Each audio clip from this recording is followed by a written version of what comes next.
Everyone. तो हमने पिछले लेक्चर में क्या पढ़ा था? पिछले लेक्चर में पढ़ा था साइकोलॉजी के बारे में पढ़ा था हमने पिछली बार कि वो किसका पार्ट था 16वीं शताब्दी में, मतलब वो कैसे विकास किया। साइकोलॉजी पहले फिलॉसफी का पार्ट था, कब? 16वीं शताब्दी में, हमने पिछले लेक्चर में पढ़ा। उसके बाद हमने पढ़ा 17वीं शताब्दी, उसके बाद 19वीं शताब्दी में पढ़ा, फिर 20वीं शताब्दी में क्या बना? व्यवहार का विज्ञान बना। कौन? साइकोलॉजी। ठीक है, तो हमने पढ़ा कि मॉडर्न में क्या पढ़ा हमने कि व्यवहार को हम स्टडी करते हैं। पहले किसका पार्ट था? 16वीं शताब्दी में साइकोलॉजी फिलॉसफी का पार्ट था। उसके बाद क्या चीज का बना था? उसके बाद मन का विज्ञान बना, उसके बाद चेतना का विज्ञान, उसके बाद क्या आया मॉडर्न में? मॉडर्न साइकोलॉजी में पढ़ते हैं बिहेवियर को स्टडी करना। ठीक है, अब हम एजुकेशनल साइकोलॉजी के बारे में पढ़ेंगे। ठीक है, तो शिक्षा का मनोविज्ञान पढ़ेंगे। ठीक है, इस लेक्चर में हम पढ़ेंगे।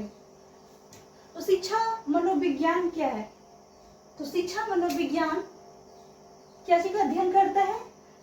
विभिन्न यानी डिफरेंट। ठीक है,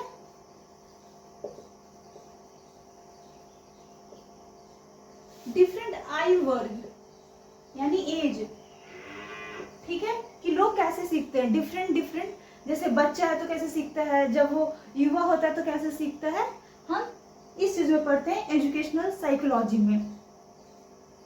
उसके बाद क्या? या बच्चों को बौद्धिक यानी इंटेलेक्चुअल, क्या है? इंटेलेक्चुअल। उसके बाद क्या है? सामाजिक यानी सोशल, और क्या? इमोशनल। यानी हम पढ़ते हैं इंटेलेक्चुअल, सोशल और इमोशनल। विकास कैसे होता है बच्चों में, कैसे होता है, इसमें हम पढ़ेंगे एजुकेशनल साइकोलॉजी में।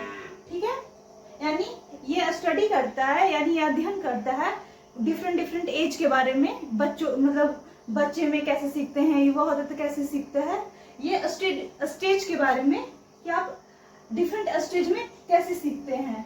ठीक है, डिफरेंट स्टेज में आपकी लर्निंग कैसे होती है। ठीक है, यह बच्चों के बौद्धिक उसका विकास कैसे होगा, सोशल विकास कैसे होगा और सामाजिक विकास कैसे होगा, यानी सोशल इमोशनल।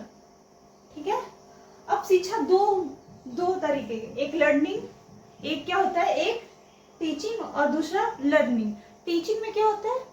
टीचिंग यानी शिक्षण, यानी एक व्यक्ति को दूसरे व्यक्ति के जीवन में क्या है? सकारात्मक परिवर्तन यानी सिखाने का काम। टीचिंग मतलब सिखाने का काम होता है, और लर्निंग मतलब सीखने का काम होता है, यानी हम सीख रहे हैं। टीचिंग का मतलब क्या होता है? हम सिखा रहे हैं। जैसे एक कोई मैथ का टीचर है तो हम क्या कर रहे हैं? हम मैथ सिखा रहे हैं। जैसे मैंने तुमको ये पढ़ाया, ठीक है, तो मैंने क्या किया? मैंने मतलब सिखाने की कोशिश की। ठीक है, और जो देख रहा है वो क्या हुआ? सीखने की कोशिश हुआ, तो उसको हम क्या कहेंगे? लर्निंग। ठीक है, एक बार और मैं फिर से बता रही हूँ, एजुकेशनल साइकोलॉजी किसको कहेंगे? उसको कहेंगे जो डिफरेंट स्टेज में सीखने का काम करता है। ठीक है, फिर क्या होता है? इंटेलेक्चुअल, सोशल और इमोशनल डेवलपमेंट की बात है। ठीक है, फिर उसके बाद क्या है? शिक्षा दो मुख्य क्रियाएं होती है। पहला क्रियाएं क्या है? शिक्षण की क्रिया यानी सिखाने की प्रक्रिया।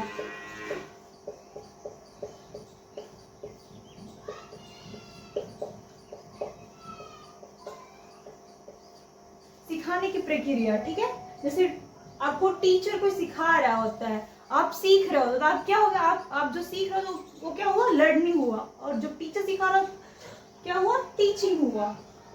ठीक है, लर्निंग यानी व्यक्ति स्वयं के व्यवहार में परिवर्तन लाता है या फिर खुद सीखता है, यानी ये सीखने की प्रक्रिया हुआ।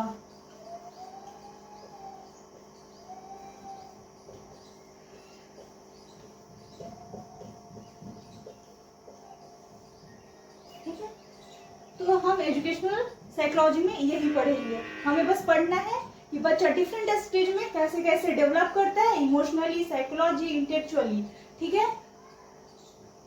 फिर ये स्टडी किसका करता है, यानी डिफरेंट स्टेज में कैसे बच्चा सीख रहा है उसका अध्ययन करता है। ये दो तरह का शिक्षण प्रक्रिया होते हैं, पहला क्या होता है टीचिंग, दूसरा क्या होता है लर्निंग, ठीक है। ये होता है सिखाने का काम, आपके शिक्षक क्या करते हैं, सिखाने का काम करते हैं, और जो स्टूडेंट क्या होता है लर्निंग में सीखने का काम करते हैं। इसमें क्या हो गया, इसमें टीचर आ गया, यानी वो क्या करते हैं सिखाने का काम करते हैं, और इसमें क्या हो गया लर्निंग में क्या स्टूडेंट, यानी वो सीखने की प्रक्रिया कर रहे हैं वो।